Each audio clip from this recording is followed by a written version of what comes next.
Hi, everyone, and welcome to my talk on defining quality. And what does quality really mean?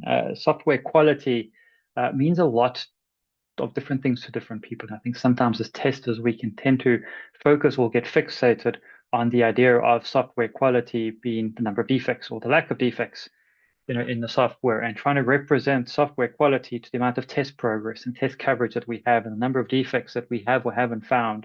But the reality is that software is a much more complicated uh, thing to consider than that, and quality within software is even more complicated to be able to define. And so hopefully within this talk, I'll be able to help to showcase some of the things that you can look at to define quality better within your space. Because I feel like if we don't define quality better, we tend to not get valued much. And a lot of times I speak to a lot of organizations and testers, and they say that they don't feel valued because the organization doesn't understand it.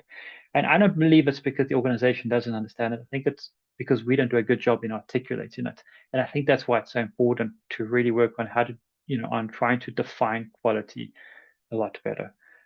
And so how do we go about doing that? Well, I think firstly, I want to expand our thinking on what a software system is. Because I also sometimes think we're too narrow in understanding software. We think of software as purely just this code that I'm currently testing, this code that's been written, being deployed, I'm now testing it. But the reality is our software system is actually quite big. It's not just your code that you're currently working on, it's all the code and all the applications that you're really integrating with. It's the data and all the data that you are using to be able to generate these outputs. That's part of what you need to be aware of. Where are you hosting your applications? Is it on the cloud? Is it on a network? Is it on a mainframe?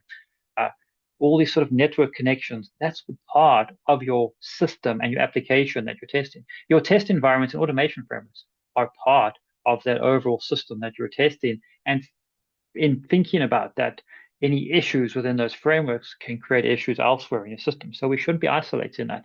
How you're deploying your software into production, it's all part of the greater ecosystem. How you monitor it, your support system, how you're supporting your applications when they get to production, and then the people in your team. All of that actually constitutes a software system.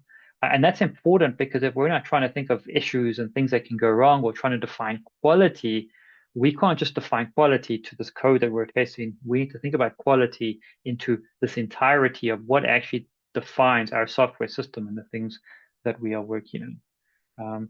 So what are those attributes of software quality that we can now take to this expanded view of software?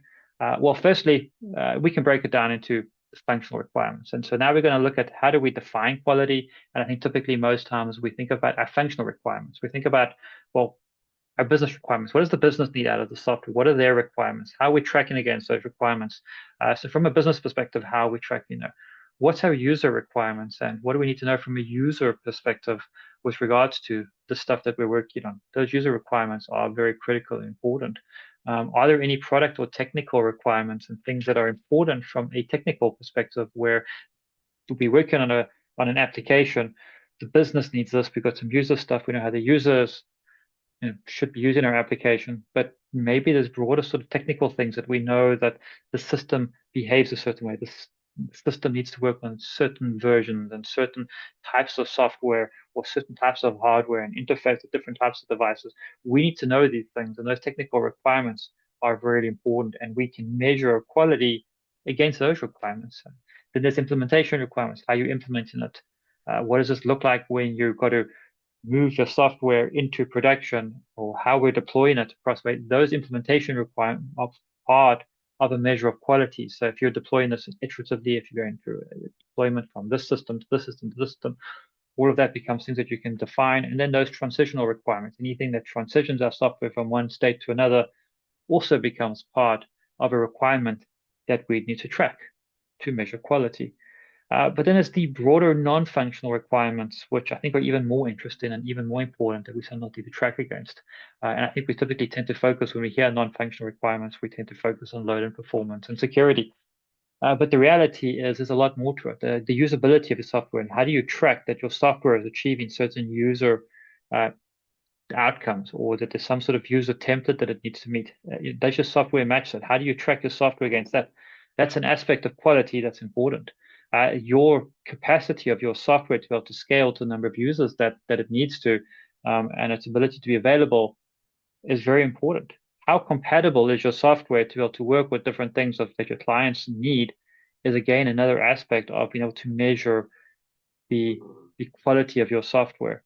Then you have things like regulatory requirements. Are there any legal things that you need to be aware of when you're deploying this? Can you track how your software is doing to meet those certain legal frameworks? And then it's maybe you've got environmental goals. And I think the last one, in this modern day and age, when we're thinking about cloud, we're deploying stuff that needs to run in the cloud. How optimally does it run so that it doesn't cost a lot of money? It doesn't use a lot of power. So we want to try and make things that can run as optimally as possible. How are you tracking with regards to that from a non-functional perspective? And is that something that you're really, are thinking about when you think about your final design? Um, so that is things that, again, we need to now track. So those are different requirements that we can now start to think about when it comes to defining quality. But now, how do we measure that? Now, this is typically some of the things that we as testers would think about: the test coverage, test fail rates, your defect counts, your leakage. What did you miss? What's gone into production? Different code coverage and things that you want to track. Your mean time to recover. How fast does it take you to recover your software? How frequently can you deploy into production, or your performance times? These are typically the things that most teams will be measuring to say, we're tracking in these things. This is the measure of quality of our software because we can deploy on a daily basis, and we generally recover very fast, and we don't have too many defects. We're actually, doing things of a high quality. This is actually fantastic for us. But the reality is, that this is really just some of the technical stuff that we tend to fixate on. But the reality is, given our broader scope that we've now had to actually defining what a software system is and some of those extra requirements we need to think of, is that it's actually a little bit more. So if you want to actually measure quality, you can't just look at just those technical things, but you actually need to look at what are some of the bigger things you need to be thinking about. So firstly, your software quality needs to reduce the support effort in your organization. If you're deploying software and it requires your users to need to rely on contacting you um, to be able to do something, that's not really good quality software. It should be reducing the support costs within your organization. If you're deploying software and because of bugs or because of a lack of usability, there's a lot of issues that now start getting raised that slows you as an organization down, it increases your spend. That's not a sign of good quality. You should be looking to reverse that trend. And if your software is not doing that, there's a sign that something's not right with your quality. Your software needs to be easy to maintain. It's not just about getting it from requirements into production and then we leave it there. How maintainable is your software? And if your software has been deployed into production, but now just to maintain it and to keep it up to date is requiring lots of effort because it requires a long time to repeatedly test it over and over and over again, that's not very good quality software. If it's not been designed with maintainability and testability in mind, the quality of your software is low. And you've got to really be able to start thinking, how do you measure that and be able to look at it? It needs to meet its intended lifespan.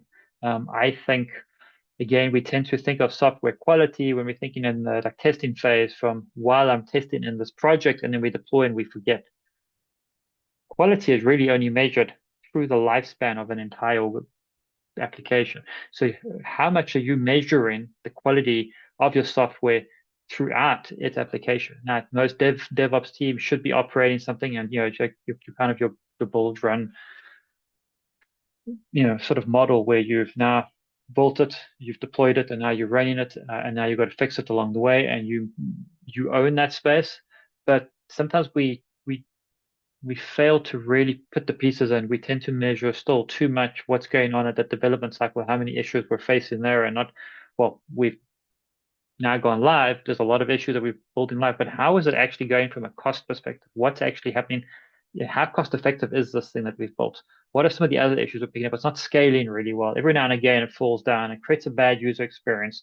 Is it really financially viable for our organization because we maybe built it in a very inefficient way? Those are things we've got to ask ourselves. And does it actually meet that its intended lifespan? Sometimes we build things just for now to get it out the door, but the software has got to operate for 10 years. And if you're operating, and let's say in the cloud, and you built it in a very inefficient way, that's going to be very expensive. And a lot of times we're working on parts of our applications and we're not actually making ends meet. We're not thinking about the financial benefit our organization is going to gain from it because we haven't thought about that. It's important that we cover that. And then, does quality touch every aspect of your software design? And have you thought about how quality touches every aspect of your software design? Again, if you're just measuring software quality from a testing lens, you're going to miss a lot of gaps. And I think that's the key thing to starting to add value to these things is if you want to really be able to define quality, you're going to define it to your different stakeholders differently. I think the quality stakeholders are obviously the ones that come most you're comfortable to testers. When we want to talk about software quality to our testers, it's a lot of those technical things that we spoke about 2 slides ago, where we're looking at our test coverage, we're looking at defects and what's our defect count and our defect leakage like. And that's typically how we measure software to our fellow testers to be able to say this is whether my software is good or bad. But now, if we want to start looking at other avenues, tech stakeholders, what do our developers think? What's important to them? A developer, yes, they want to know your test coverage. Yes, they want to know the defects in production. But what they really want to know is how is your testing making their life simpler? Am I able to deploy faster because of the work that we've done? How much time are we spending on fixing defects versus building stuff? And if we're spending too much time on fixing stuff and we can measure that, I need to showcase that through our testing efforts, we're having a drastic improvement on the ability to no longer fix so much, but actually build more. And that showcases that we're adding value. And if we're simply just testing, but that count of things we need to fix is never going up and never improving, we've done something wrong from a testing perspective. We actually aren't adding the right value. We should be reversing that trend. And so it's important that we measure that. So that's what our tech stakeholders are interested in. And if you're building automation scripts, this is also important because they also don't want to know that you've got 2,000 test cases. If your 2,000 test cases take 2 days to execute, that adds no value to me as a developer. I want to be able to build my code, deploy it, and get as quick feedback as possible. I need you to rather focus on how do you make your tests operate faster, add that value, maybe redesign your test, hit your APIs, don't do too much end-to-end stuff, mock here and there to be able to still get the same results. But tell me that my code is not working in 15 minutes time. Don't tell me it's not working in 2 days time. That's the type of information my tech stakeholders want to know. My business is interested in costs. And I've used a lot of examples during my talk already about how your software design can implement, can have on your costs. But when we think about a defect perspective, what's the cost of a defect? How much money have we saved? So if we think about the number of the amount of money we're spending fixing defects, have we really saved money? We're reducing these defect counts, and we've now focused that we're now spending time, so many hours a month fixing defects to so many hours a month. That's what the business wants to know because you've saved them money. They want to be able to know that what you've built, does it actually have a impact on our bottom line? And I think too often we're just building features to get out, and then we don't actually think about how we build it. So the business says build this feature, build this feature. But if we're really putting our quality hats on, we'd be like, well, this feature here needs to run as optimally as possible, and we shouldn't be doing things that slow our system down or increase our cloud costs, because that's another mistake I think we make is we want to deploy and we add all these great features, but a lot of them don't add value, from a monetary perspective to the business, but they increase our cloud costs quite a lot. And, that's not really helpful. And I'm not saying we take shortcuts. I'm not saying we skip out on security and performance and availability to our users, but we've got to factor that in. We've got to think of those financial aspects. And when we're defining quality to a business stakeholder, that's how we define quality to them. It's that improvement and that reduction in being able to meet a financial goal.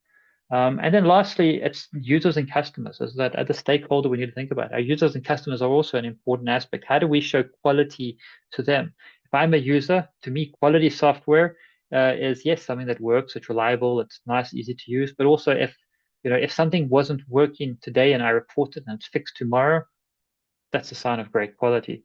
If there's new features coming through and there's new features on a regular basis coming through, maybe web apps are a little bit more, I mean, maybe mobile apps are a bit more regulated, but in web apps, if there's new features showing up all the time, I know that you guys are working on things and I can see that that's actually a sign of good quality software because it's constant updates, it's constantly upgraded.